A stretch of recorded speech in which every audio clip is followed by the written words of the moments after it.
खूनी कुआं। सीमा गर्मियों की छुट्टियों में अपनी नानी के गांव आई थी। सीमा नानी के घर पहुंचने के बाद अपनी नानी के पैर छूती है और उनसे आशीर्वाद लेती है। तभी उसकी नानी उससे कहती है, इतनी बड़ी हो गई मेरी सीमा, चल जल्दी से हाथ मुंह धो ले, मैं तेरे लिए खाना लगा देती हूँ। भूख लगी होगी ना? हाँ नानी, भूख तो लग रही है मुझे, आपके हाथ के बने हुए पीले दाल और चावल खाने की। कितना टाइम हो गया है मुझे आपके हाथ का बना हुआ दाल चावल खाए हुए। तू तो नौकरी में व्यस्त थी, तो तुझे कहाँ से टाइम मिलेगा अपनी नानी के लिए? और जब इतने टाइम बाद आई है तो ज्यादा टाइम के लिए रुक कर जाएगी तू। हाँ नानी, इस बार पूरे 2 महीने के लिए आई हूँ। सीमा की नानी अंदर जाकर उसके लिए खाना बनाने लगती है। सीमा कमरे में अकेली होती है, तभी उसे किसी औरत के रोने की आवाज सुनाई देती है। वो कभी खिड़की से बाहर झांकती है तो कभी दरवाजे से बाहर झांकती है। उसे समझ में नहीं आ रहा होता है कि आखिर रो कौन रहा है। तभी नानी खाना लेकर आ जाती है। वो अपनी नानी से कहती है, नानी, कोई औरत रो रही है क्या? मैं जब से यहाँ आई हूँ तब से मुझे यहाँ किसी औरत की रोने की आवाज आ रही है। हे भगवान, कहीं ये वही तो नहीं? बोलो ना नानी। अरे कोई नहीं रो रहा, ये तेरे मन का वहम है। और तू ना अब खाना खा ले, ज्यादा यहाँ वहाँ की बातों में ध्यान मत दिया कर। जल्दी से खाना खा और फिर मेरे साथ आ जा मेरे कमरे में, दोनों बैठकर खूब सारी बातें करेंगे। ऐसे ही अगले दिन सीमा अपनी नानी के साथ गांव के बाजार जा रही होती है। उसी रास्ते में फिर से किसी औरत के रोने की आवाज आती है। वो अपनी नानी से कहती है, अरे नानी, क्या सच में तुम्हें अभी भी किसी औरत के रोने की आवाज नहीं सुनाई दे रही? मुझे किसी औरत की बहुत बुरी तरीके से रोने और चीखने की आवाजें आ रही हैं। मैं बहुत परेशान हूँ नानी, आखिर ये कौन है? मुझे लगता है कि सीमा को शहर भेज देना चाहिए, यहाँ रहना उसके लिए ठीक नहीं। नानी बोलो ना, आप चुप क्यों हो जाती हो? सीमा, तू घर चल, मुझे तुझसे बहुत जरूरी बात करनी है। नानी सीमा को घर ले आती है और सीमा से कहती है, सीमा, कल सुबह तू शहर वापस चली जाएगी। अरे अचानक? आखिर क्या बात है नानी, आप मुझे ऐसे जाने को क्यों कह रही हो? मैं बस जो कह रही हूँ उस पर ध्यान दे।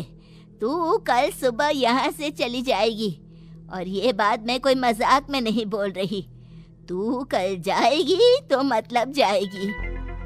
अरे नानी, चली जाऊंगी मैं, ठीक है, पर आखिर बात क्या है ये तो बता दो। मम्मी से कोई बात हुई है या फिर मुझसे कोई गलती हुई है जो तुम मुझे अचानक से जाने के लिए बोल रही हो? देख सीमा, रात बहुत हो चुकी है और मुझे इस बारे में कोई बात नहीं करनी। चल, अब चल के मेरे साथ सो जा।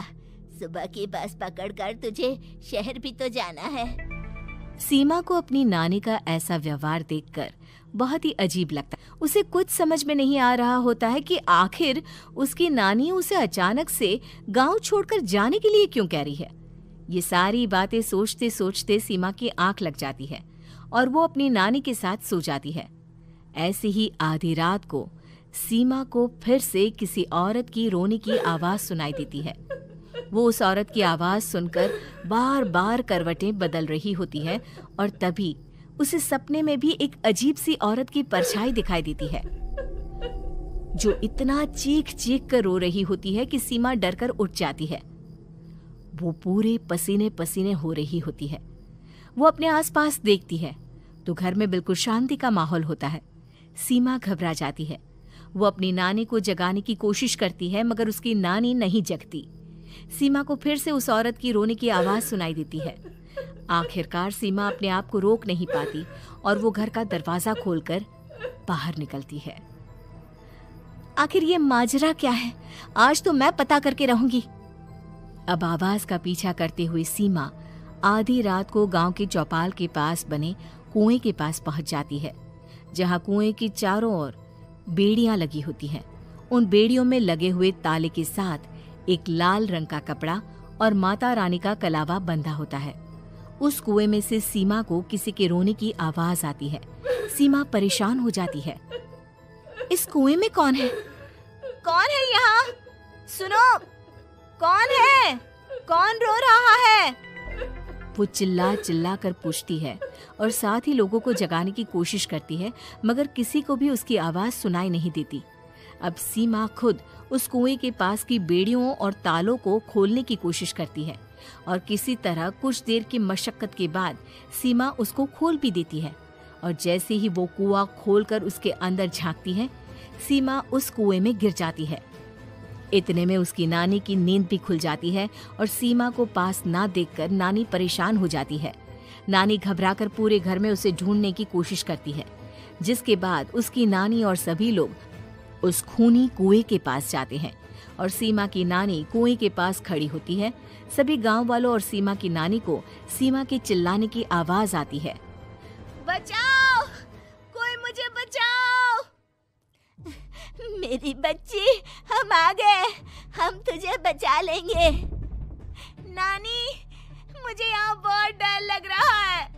यहाँ इंसान की कटी हुई मुंडिया, हाथ, पैर और कंकाल है और खून भी है। नानी, मुझे डर लग रहा है। आप सब मेरी मदद कीजिए, नहीं तो ये खूनी कुआं मेरी बच्ची को भी खा जाएगा। अरे मुझे तो ये समझ में नहीं आ रहा कि आखिर इस खूनी कुएं को खोला किसने। सालों पहले इसको इतनी मुश्किलों के बाद तांत्रिक बाबा ने बंद किया था। अरे पूरा गांव खूनी कुएं के बारे में अच्छे से जानता है, तो कोई भी जानबूझकर तो ऐसा करेगा नहीं। मतलब किसी ने अनजाने में इसे खोल दिया है भैया। सीमा को इस बारे में मालूम नहीं था और जब से वो यहाँ आई थी तभी से उसे किसी औरत के रोने की आवाज़ें भी सुनाई दे रही थी। कहीं सीमा ने ही तो उसे नहीं खोला। अगर ऐसा है तो फिर सीमा का बचना बहुत मुश्किल है। वहीं कुएं के अंदर सीमा रोते हुए बैठी होती है कि उसे आवाज सुनाई देती है जो कुएं के बाहर खड़े गांव वालों में से किसी को सुनाई नहीं देता। आज सालों के बाद मुझे ताजा खून मिलेगा। तेरा खून पीकर आज मैं अपनी प्यास बुझाऊंगा।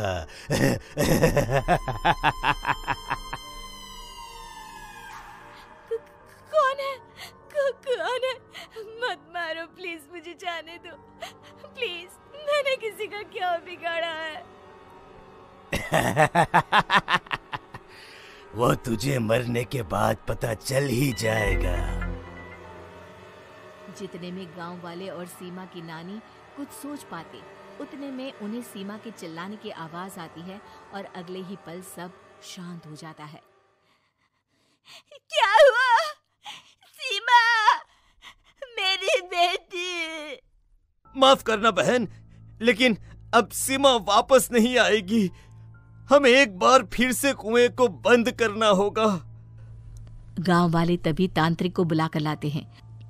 एक बार फिर अपनी शक्ति से तांत्रिक बाबा उस कुएं को हमेशा हमेशा के लिए बंद कर देते हैं और वहां एक बोर्ड लगा दिया जाता है कि यहाँ आना मना है।